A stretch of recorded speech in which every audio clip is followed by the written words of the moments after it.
राधे राधे गुरु जी। जी जी जी। हम राक्षस खानदान से हैं। राक्षस खानदान? जी हाँ। तो आप लोग कौन से वाले राक्षस हैं?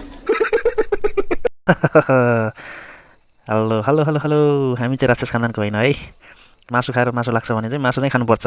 अनि अनि अनि अनि आजको कहानीको सुरुवात हुन्छ करिब दिउँसोको 12 बजे लमैबाट।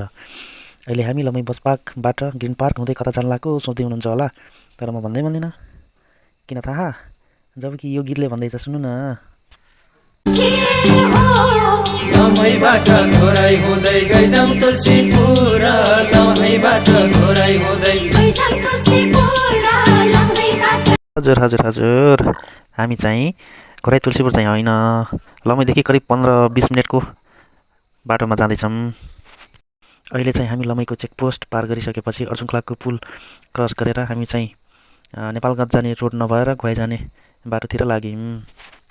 लमैमा चिसो बढे लगत्तै हामी बर्दर फ्रम डिफेन्ट मदर, अर्थात् हामी दुई दाजुभाइ चाहिँ मुर्राको सेकुवा र ग्रेभी बनाएर खाने प्लान छ।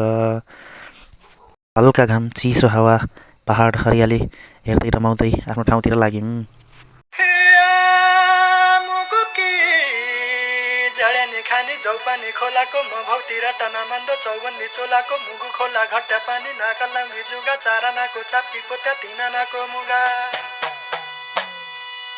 हिरा चाउरी लालयो त्याउँदै मेरो जिउ छ, हिरा चाउरी लालयो त्याउँदै मेरो जिउ छ, हिरा चाउरी लालयो। कुन जमाना गीत सुनेर बसिरहनु भएको छ यार।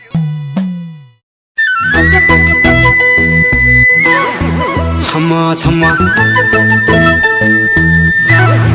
छम्मा छम्मा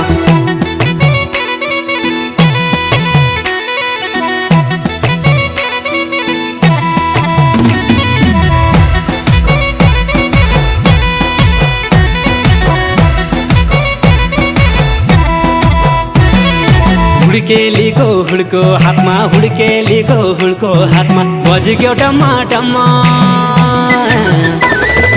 नाच साइबो छम्मा छम्मा, नाच साइबो छम्मा छम्मा, नाच साइबो छम्मा छम्मा। ए पूर्वमा बज्यो पहाडी गीत, पश्चिममा बज्यो पहाडी गीत, संसारका कुनासम्म। नाच साइबो छम्मा छम्मा, नाच साइबो छम्मा छम्मा, नाच साइबो छम्मा छम्मा।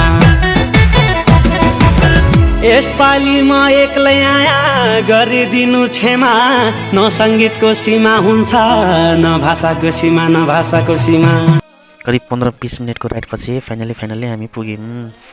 अनि यो मोटे चाहिँ किन यति खुसी भएको होला? ओहो नि, आज मासु नै मासु भनेर होला नि।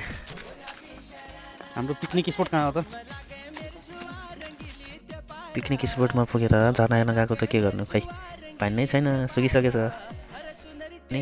यता चाहिँ हाम्रो सेफ मुर्रा कटिङ गरेर सेकुवा रेडी पार्दै, हेर्दै सेकुवा नि रेडी भयो। अनि सेकुवा कस्तो छ? अनि मैले नि टेस्ट गरेँ, जङ्गलमा खाएको भएर होला मजा नै बेग्लै। अनि हाम्रो कहानीको सेकेन्ड पार्ट सुरु भयो। अब चाहिँ हाम्रो सेफ ग्रेभी रेडी गर्दै हुनुहुन्छ। यति धेरै मसला चाहिँ नभए नि हेर्दा चाहिँ खाउँ लाग्ने भएको छ।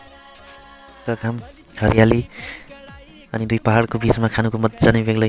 अनि फाइनली गाइज हाम्रो ग्रेभी नै रेडी भयो। हामी चाहिँ खाना स्टार्ट गरेको ल। अनि टेस्टको त कुरै नगरौँ, 10 आउट अफ 10। हाम्रो सेफलाई चाहिँ मान्नै पर्छ।